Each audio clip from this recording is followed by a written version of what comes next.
run a lesson, what's wrong about just doing as much as you can and be happy, right? But probably the main thing, not probably, it's for sure, it's the main thing why timing is important, is that we have certain lesson frameworks or lesson shapes.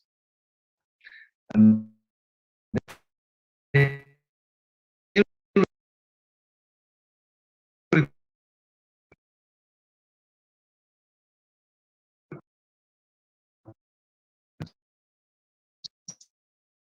stages, and we'll talk about it a bit later. So just to remind you what the framework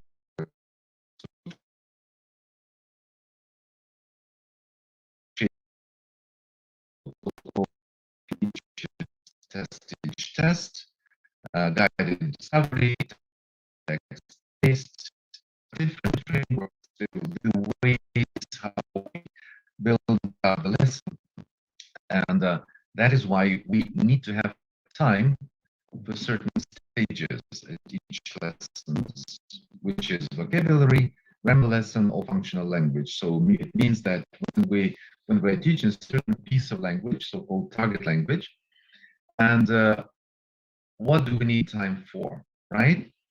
The main thing is that this lesson must finish with some free practice, or I prefer the term fluent use of target language.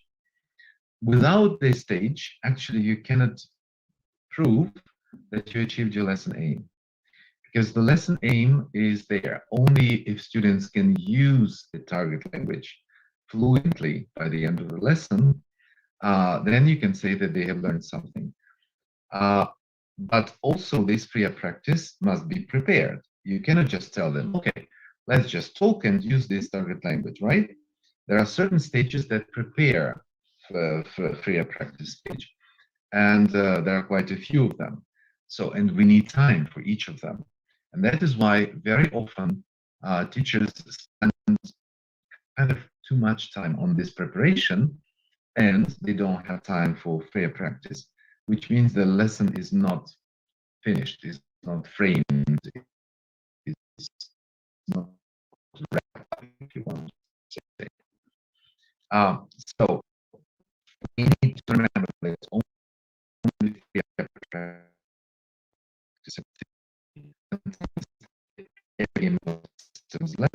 is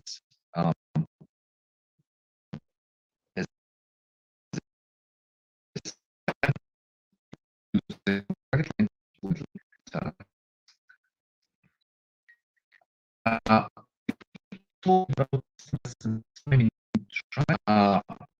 as you can see, fluent use of target language is at the end, the bottom. So if we move from top to bottom, right, different approaches, clarification, of course, like I showed to you, presentation, practice, production, it can be done through the text, creation, it can be done through a certain test. There are different ways, but still, we come to MPF or MPFA.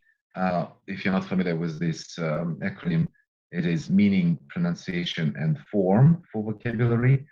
And A, if you add A, it is appropriacy. So these aspects of target language must be clarified.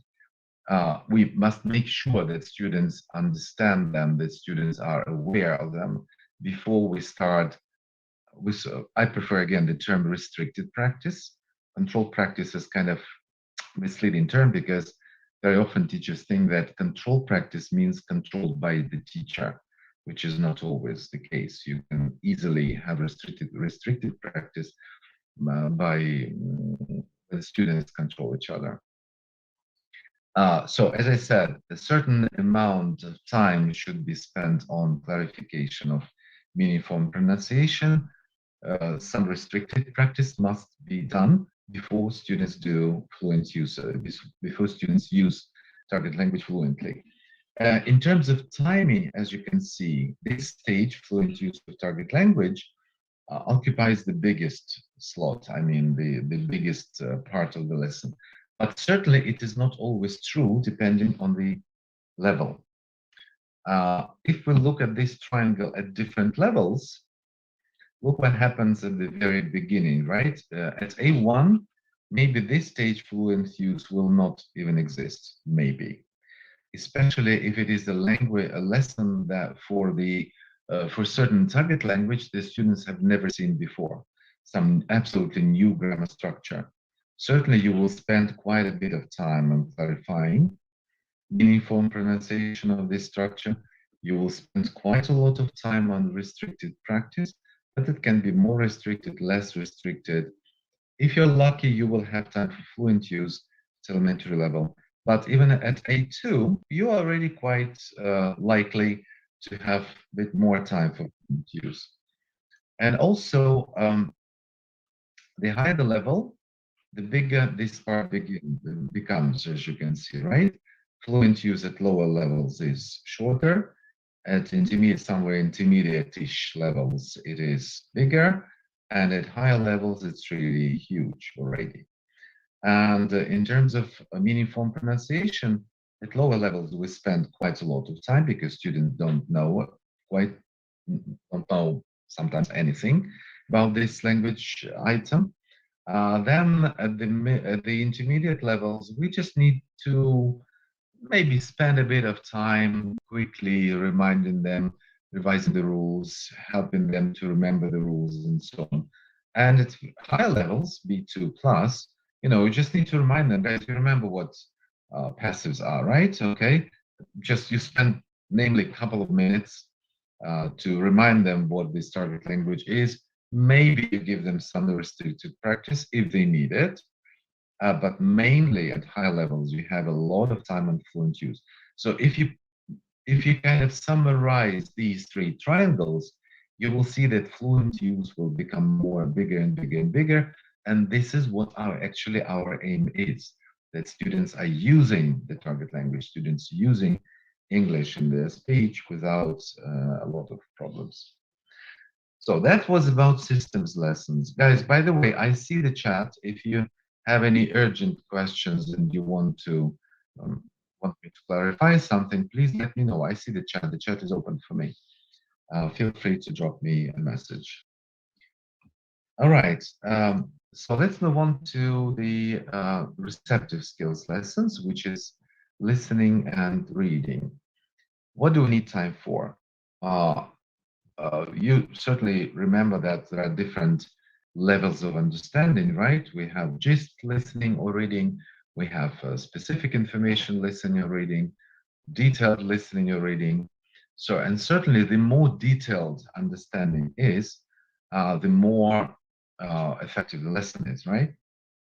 So that's why we need time, we must have the slot, the most detailed comprehension, as detailed as possible comprehension. So that's why we need time for it. And also, this is when the lesson aim is achieved. That's really interesting. In these triangles, as I said, the fluent use of target language is the evidence of achieving your lesson aim. So which is the end of the lesson, right? If we are talking about receptive skills lessons, look at this triangle. We have some pre-stage, of course. Oh, it's not a diamond triangle, sorry, it's diamond. We have some pre-stage when you prepare students for listening or reading, activating schema, starting discussing on this topic. So their brain must be prepared for listening. Their brain must be ready to perceive this information, the information on a certain topic. So you spend some time on that. You spend some time after listening or reading, which is in this stage is called post reading or listening. When you kind of respond to the text, you're not talking about the text anymore. Maybe you ask students to tell each other similar stories or respond to this text, to express themselves and to say if they agree or disagree, or they can write a letter to the author or whatever, some way to respond to the text, which is actually not developing listening or reading anymore. It is developing productive skills mainly, or maybe some language work. So, but it means that inside the while stage, which is the most important, the biggest stage, the biggest part of listening or reading lesson, right? During the while stage, we have at least one task for gist, kind of getting to know the text. They can look through it or they can listen to it without very detailed tasks. They just get to know the text. Just task is just getting to know, trying to understand what the text is about. And at the end of while stage, there is detailed listening task.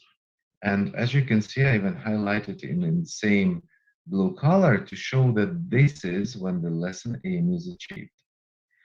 So that is why that's kind of interesting thing that the lesson aim for a reading lesson or a listening lesson is achieved not at the very end. It is achieved at the end of the while stage.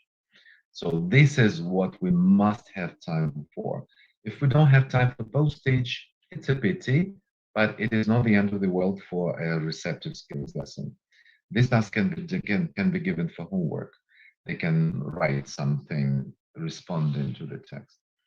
So, but we're talking about timing today, right? So let's remember that this part, detailed listening or reading task, is the most important in the end. Students should demonstrate understanding. They should have time to answer most detailed questions that you ask, most detailed comprehension check question.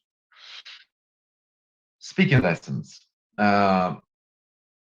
Speaking lessons don't have very strict time frame, but still students must have enough time for spontaneous and meaningful communication. The words spontaneous and meaningful are the keywords for a speaking lesson. If students just open their mouths and repeat the same phrases like, where do you live? Where do you live? Where do you live? Where do you live? This is not a speaking lesson, right? It's oral practice of some specific grammar structure. Spontaneous and meaningful communication, and certainly, as you understand, the students must have time for it. And this communication must be followed by feedback on content and language, but content and language must be prepared before they speak. What I mean to say is that before students start speaking, they need to understand what they're going to talk about. They might listen to some text, they might see some video.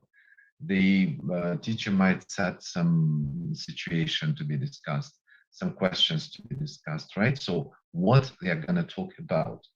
And certainly, teachers should give them some useful language. This is not target language, useful language, just reminding them the maybe grammar structure that they can use, maybe some chunks of functional language that they can use. But this is still useful. You know, speaking lesson must be prepared in terms of language as well. And when they finish speaking, they certainly should get feedback on content and language, which means feedback on content. The teacher will say, okay, let's share what you guys have been discussing. What conclusions have you come to? What is the outcome of your discussion, right? Maybe you want to share something. Maybe you want to ask some. Maybe you want to ask some questions or something. And feedback on language means noticing, giving them feedback, not necessarily error correction. It can be praising students for using some good language. It can be error correction. It can be whatever. I mean, some language focus. It is very important at the end of the speaking lesson. And also, if you have time, ideally, we should have time for task repetition, which is a great stage for a speaking lesson.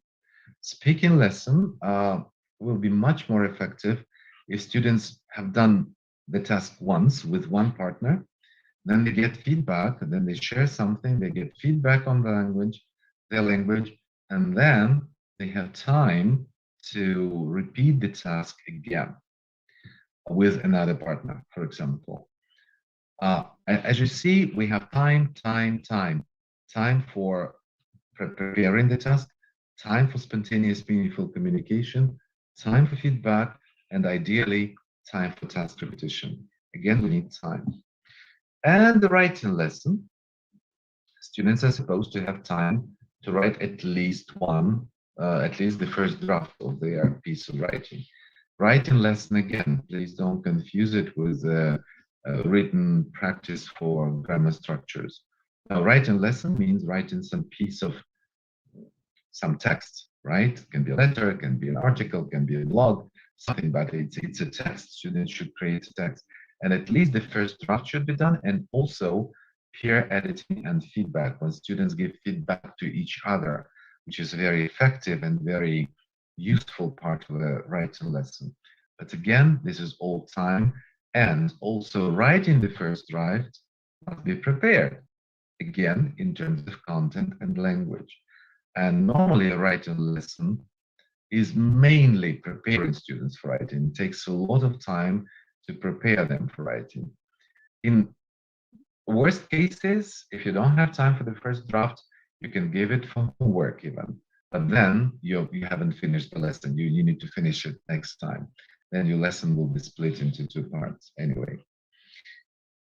I hope that I've given you quite a lot of information for us together to make this conclusion. So teaching without keeping the main lesson aim in mind is less effective. By the main lesson aim, as you remember, I mean for systems lesson, using target language spontaneously and fluently to solve some communicative problem. For reading or listening lesson, answer the most detailed comprehension check questions. For speaking, a lot of speaking, and mainly, ideally, for a task repetition. For writing, to create at least the first draft and to have peer feedback. So this is what I mean by the main lesson aim. If you haven't done this, it means that the lesson hasn't been finished. You don't have the evidence of students learning. And in most cases, as you notice, the main lesson aim is achieved at the end, or very close to the end of the lesson, which is the case with receptive skills lessons. And certainly, this all makes time management very important. As I said, time management is a very serious issue during the CELTA course. So if you haven't done CELTA, the next piece of information will be new for you. If you have done CELTA, you will remember these lovely CELTA assessment criteria. And there are 2 different criteria in CELTA assessment criteria connected with timing.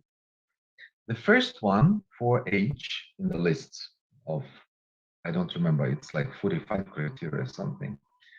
There is criterion 4H that is called allocating appropriate timing for different stages in the lesson. I underline the keywords that I want to discuss later. Allocating appropriate timing at the planning stage is before the lesson, when you're planning, when you anticipate how long this or that part of the lesson will take. And this is the sub-criterion, dividing the procedure into clear stages in your lesson plan and indicating how long you think each stage will take. This is what is important. You think it's anticipating the time, right? Allocated. Now we have the second criterion is 5K. It's during the lesson, the teaching techniques criterion. Look at this: beginning and finishing the lesson on time, and if necessary, making any relevant regulations pertaining to the teaching institution clear to learners. Beginning and finishing the lesson on time, but finishing the lesson. And you remember what I said. The lesson is finished when you achieved the lesson aim, right? And the sub criteria. Look at this again. I underline the words for us to discuss. Ensure that you are in the classroom in good time to begin your lesson. Ensure that your materials are prepared. Ensure that you finish your lesson on time. And ensure that learners are aware of start and finish times as required. This is really kind of interesting because, you know, these words really give us a lot of food for thought. And to be honest, when I was preparing this presentation, I really paid special attention to these words. And now let's talk about them in a bit more detail. So here we're talking about allocating appropriate stages at the planning stage. So staging. Certainly, relevant staging is important. So I mean, if you have a systems lesson, there are certain stages like triangle, you remember, right? Clarifying meaning from pronunciation, restricted practice, some freer practice. That's it. These are the main stages. When students suddenly ask you a question about, or when you start teaching them something adjacent, if you want, something that is not exactly on the topic of today's lesson, you know, you just go aside and you can lose the track of the lesson. So that's why keeping the stages, keeping the lesson aim in mind when you're teaching is very important. Also, when we talk about indicating, anticipating timing, you remember the planning stage, right, before the lesson. How can you do that? Because a lot of, especially novice teachers, the teachers who don't have a lot of experience, they always ask me this question: how do you know how long the activity will take? Um, the answer is difficult to this question. In some activities, timing is indicated. Uh, in these resource books, you know, these activities, when they describe the activity and they say timing, like 15 minutes, timing, 20 minutes. Um, from my experience, I must say that you need to be careful still with that. Not always it is the truth. Sometimes they indicate too much, sometimes they indicate too little. So it certainly depends on your students, certainly depends on how fast your students are, right? Just be careful. Trust it, but not 100%. But at least it is indicated. In other cases, I'm sorry, but you need to gain some experience. You just need to use common sense. You know, if it is a gap fill activity with 10 sentences, and this is quite new material for them, probably it is not realistic to anticipate 2 minutes on this activity, right? They probably will take quite a bit of time to think, to fill in the gaps, and then certainly you will need to give them time to compare in pairs, and then you need time for open class feedback. It takes quite a bit of time, right? You just need to be reasonable.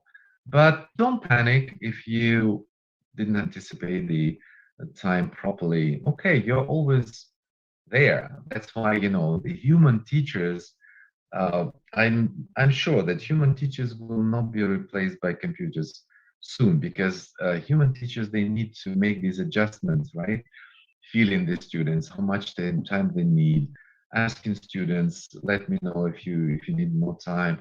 You know, these regulations during the lesson can be done by the teacher. And adjusting your lesson aim by your lesson plan, by the way, this is another way. This is another demonstration of teacher's professionalism. Because if the teacher just teaches the lesson plan, not the students, but the lesson plan, is much worse than actually adjusting your lesson plan, responding to students' needs, and students do something that is more effective for their learning, not effective for your completion of your lesson plan, right? Okay, still before the lesson, you remember, begin and finish the lesson on time and blah, blah, blah. This is an interesting comment that I was thinking about when we had people just exactly at 12 o'clock. You remember today at 11, for me it was 12. Exactly at 11 o'clock, people started to come to the session, right? And I was just smiling because I remembered this phrase: time to start the lesson is not time to come to class. This is what I very often tell my students. I say, guys, for example, 9:30 or 11 o'clock. Okay, 11 o'clock, this is not the time to come. The time to come is earlier, right? So at least 5 minutes before the lesson. You know, it's quite easy to train your students to do that. I've done it many times. And students remember that, so they get used to coming 5 minutes before the lesson. Why is it important? It means that, oh, like today we started 5 minutes later. Why? Because people were coming. We needed to open the room. We needed to say hello. You know, you need time to welcome students. They need time to prepare for the lesson and so on. I don't think I need to explain it for a long time, but just remember that it's very, you will save at least 5-7 minutes of the lesson if you train your students to come 5 minutes before the lesson. And this time is important not only for them to get ready for the lesson, but also chatting with students before the lesson. Very often we start the lesson with some nice little small talk. How are you? What's the weather like today? I mean, I'm not what's the weather like today. Do you like the weather today? What did you do yesterday? I mean, you know, all these small talk things. They can be done before the lesson, while students are settling down in the classroom or in virtual or physical classroom. So you see, these two things already will let you save good 5-7 minutes of the lesson, right? Can I ask everybody to mute your microphones, please? Yes, thank you. So the next one, before the lesson, again, materials preparation. This is what depends on you. If this is a face-to-face classroom, it's always useful to put all the materials in order on your desk. You know, I know it takes some discipline from the teacher, but it really helps during the lesson if all your materials are put in order on your desk, and you know, in order or in a pile, right? Like this is one set of handouts, then the other set of handouts, then the third set of handouts. So they're all ready. You don't need to look for them. You don't need to understand which handout you're taking first or which materials you're taking next. If it is online classroom, a similar situation, you need to open all tabs and windows that you need for your lesson. They need to be opened and lined up before the lesson. I'm sure you can remember the moments during your lessons when you frantically try to find some materials in the face-to-face classroom, or you're trying to open some windows or tabs in your monitor, and students are sitting and waiting. These little moments, they last maybe for 30 seconds, 40 seconds, but if you have them 2 or 3 during the lesson, they will save you another 2 or 3 minutes, right? So it saves time. Anyway, it does save time. Then during the lesson, while students are doing some activity, for example, you're given the task, you have monitored, and you have seen that they are doing, they're on the right track, they're doing what you wanted them to do. You have already monitored and you know that everything is fine, and you have like 1 or 30 seconds or 1 minute kind of free for you. Why not, especially, why not prepare the next activity?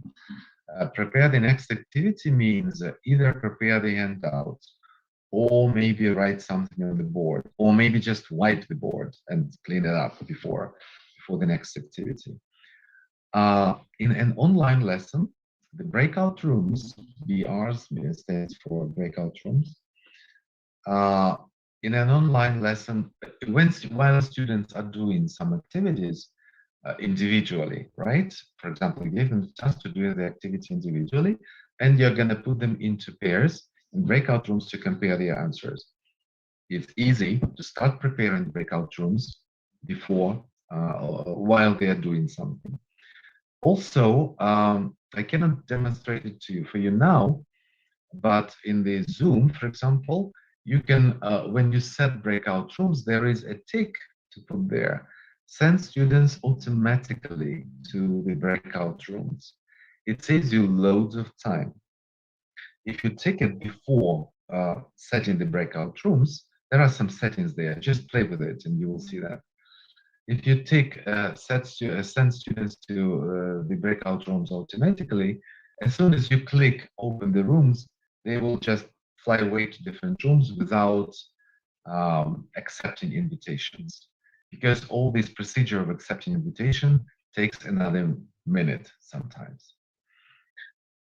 So online lesson, as I said, right? Prepare the next activity, the face-to-face classroom, prepare the handouts, prepare the board. In online classroom, prepare the breakout rooms, prepare the next material to be sent, maybe prepare something in the chat that you want to send your students, some links in the chat, and then you only click and the link will fly to them. I mean, little preparations, they will also save 1 or 2 minutes during the lesson. The next one, you remember the criteria, finish on time. Yes, it is important to finish on time, but on the other hand, don't finish just mid-sentence. It is also not a good manner, right? Not a good manner. Yeah, we can finish the lesson like 1 minute later. Okay, maybe even 2 minutes later. But if it is more, I strongly recommend that we respect students' time. And if you need to finish, to have like 3, 4, 5, 10 minutes, maybe even sometimes, you need to ask students, okay, guys, is that okay if we have 5 extra minutes? Is that fine if we spend a bit more time because we need it? Don't forget that students have their life after the class. After the lesson, they might have some commitments, they might have some appointments. Nobody knows, right? But so we need to respect their time, and we need to ask them if you want to finish the lesson later, ask students, please. So prioritizing, this is my favorite word when I'm talking about the timing. Prioritizing, what do you need to prioritize? Which parts are worth spending time on them? Which part stages of the lesson? And certainly which parts of the lesson can be shorter? Sometimes we can kind of redistribute timing during the lesson, keeping in mind that at the end of the lesson, we have the most important thing to do. What can be prioritized? Lead-ins, introduction, starting the lesson, setting the context. One of the kind of common teachers' disease, they really like 2 or 3 lead-ins, which is not necessary. Yes, they're exciting. Yes, they're interesting. Yes, you can show them fantastic videos or pictures, but remember that you're spending time on that. And from my experience, lead-ins are the main time eaters in the lesson, if you want. And the second time eater is explanation. When teachers explain and not necessarily explain, they spend a lot of time on the rules and asking students to read the rules. I mean, on theoretical stages of the lesson.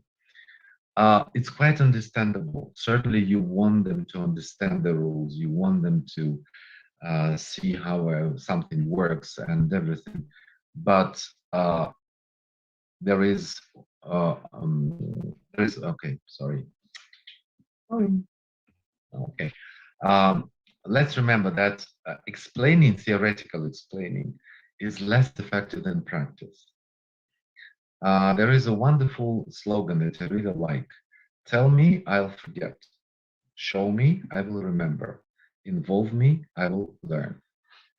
And I think this is the key idea of any teaching languages, right?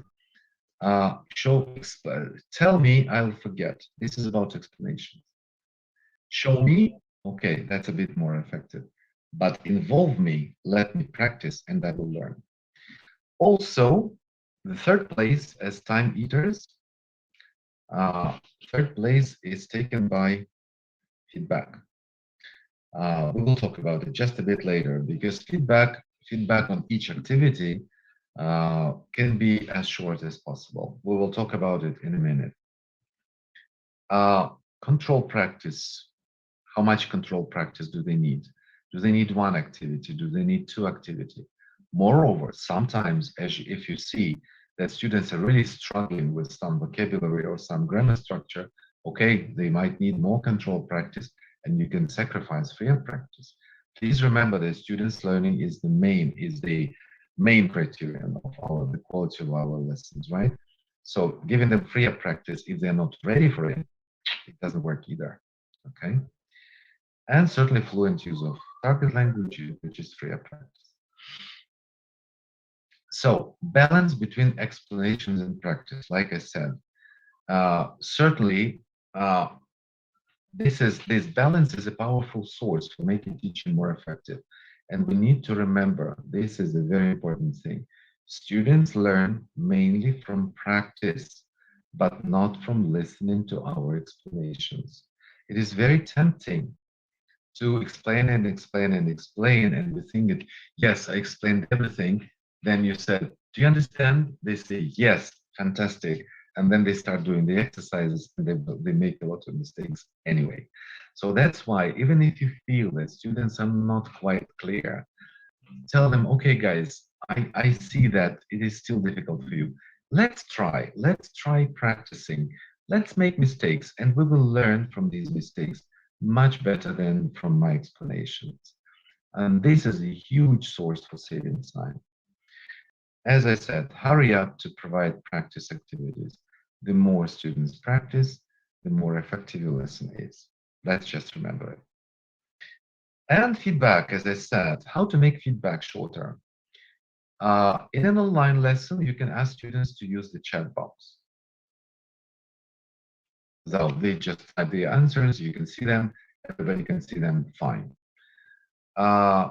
Kinesthetic feedback techniques in a face-to-face classroom, like raise your hand if you agree. Raise your right hand if it is answer A, raise your left hand if it is answer B, you know, things like that. Or touch the correct answer. For example, they can sit in the circle and they just point with their fingers. This is the correct answer. Fly swatter activities. I don't know if you know it. It's a funny activity when you give fly swatters to students and they just run to the board and just hit the board with fly swatters to hit the correct answer on the board. Fun, quick, effective.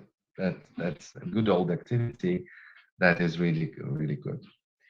Or just provide the key for the activity. It is not always effective, by the way, because the key can be provided if the answer is just one word or one letter, then it's okay. But if it is a wordy feedback, if the answer is wordy, if it is, especially for reading or listening task, you know, if they need to make a sentence to answer the question, I don't think these sentences, it is very effective because especially lower level students might think that this is the wording that must be in this sentence. So at least you must tell students that, hey, this is not necessary. It is not necessary to use these words. The idea must be the same. Okay, so be careful with this technique. It is effective. It is time saving, but overusing it can be even irritating in the classroom, right? And if you remember, we were talking about content feedback after a fluency work activity, after speaking, right? We said content feedback, discussing what they have been talking about and so on.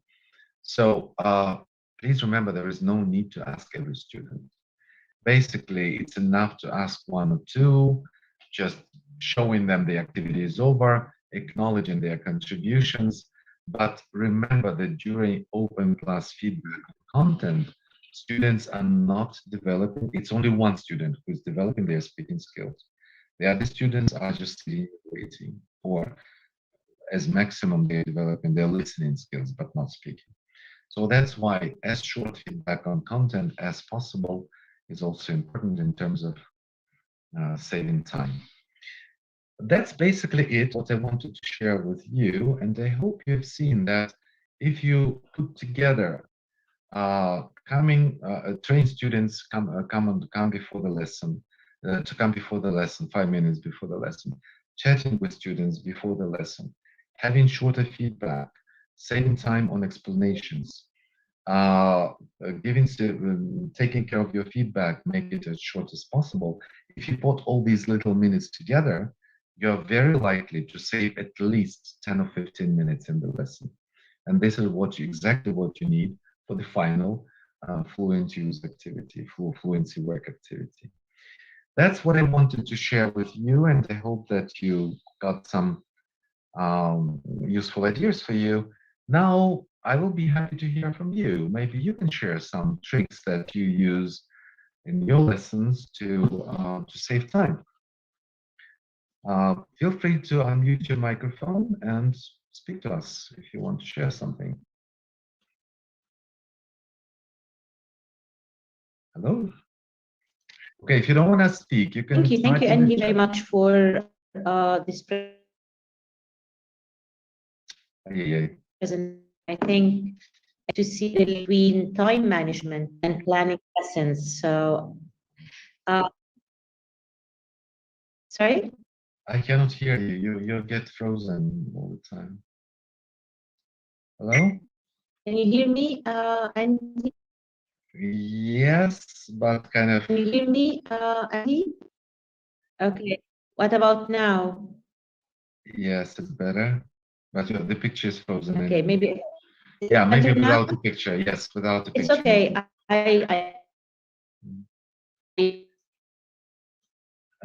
Guess we are still learning. Yeah. Olga, I thought you didn't hear anything from me today, right? Very much for this useful presentation. I think looks like we're having trouble with connection. Okay, guys, look, I think we can sort it out in this way. Here is the slide with my email. Right, my email, if you feel you would like to share something you want to. Okay, yes, thank you very much. So here is my contact information. Feel free to drop me a message if you want to share. It would be great to share now with everybody, but it looks like we're having trouble with the connection.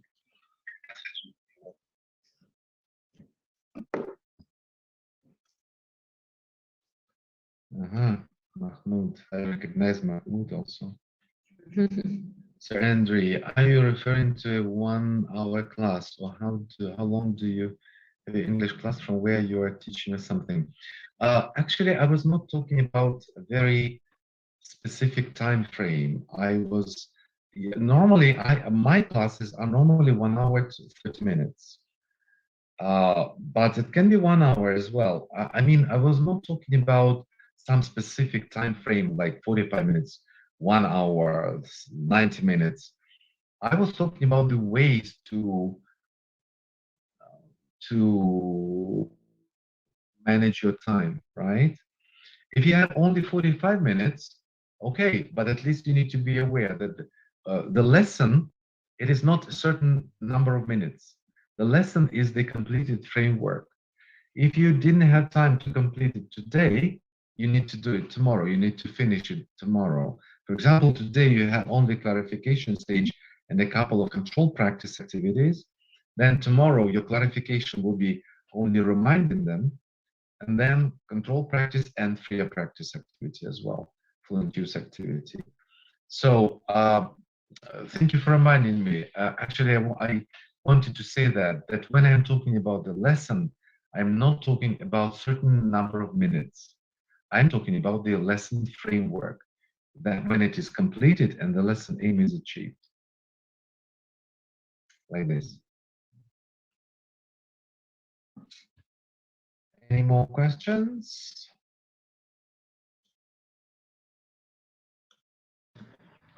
Yes, Andy. Yes, I recognize your voice, Edward. Yes. Yeah, you know, I have a pre-intermediate class, a pre-intermediate group, and you've mentioned that with pre-intermediate or elementary groups, freer speaking takes up not that much time compared to higher levels. And well, I've noticed that my students are not as talkative, but I thought that maybe, okay, it's their first time seeing each other, trying this methodology. So I'm expecting that with time, their freer speaking time will increase, but I'm not sure about it now.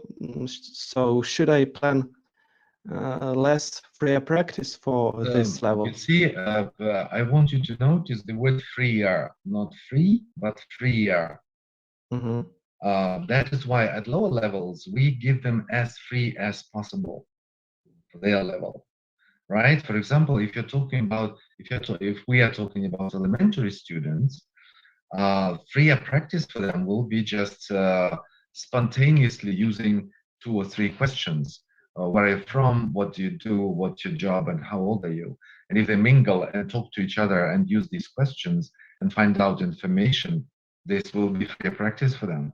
But if the same activity is done by intermediate plus students, that will be just boring for them, right? The same thing is here.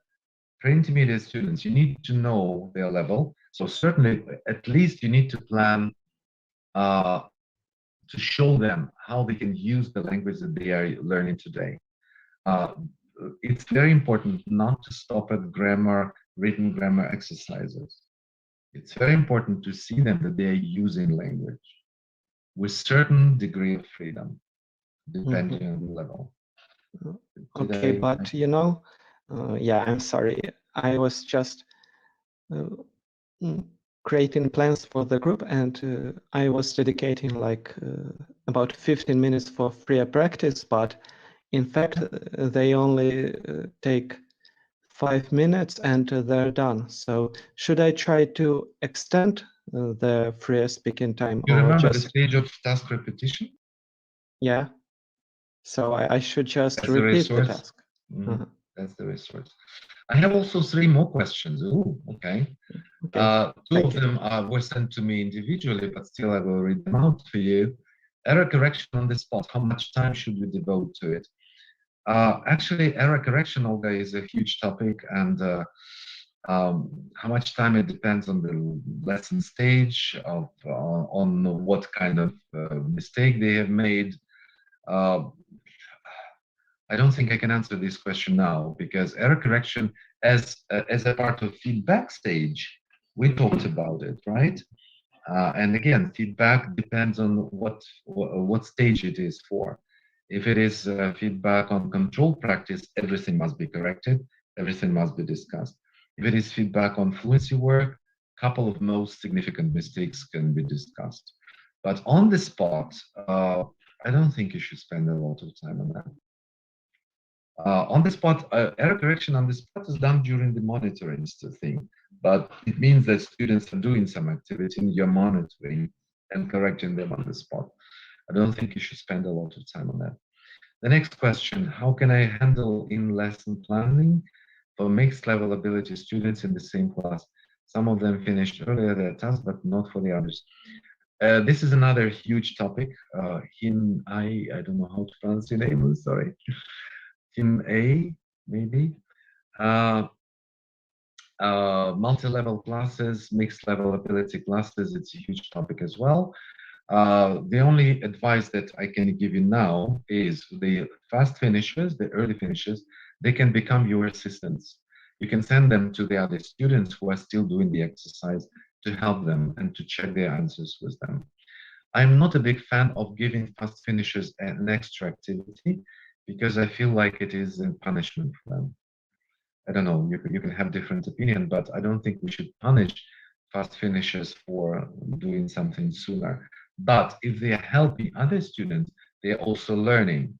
You remember, I hope you remember this phrase, the best way to learn something is to teach it. That's exactly what will happen to fast finishers. Okay.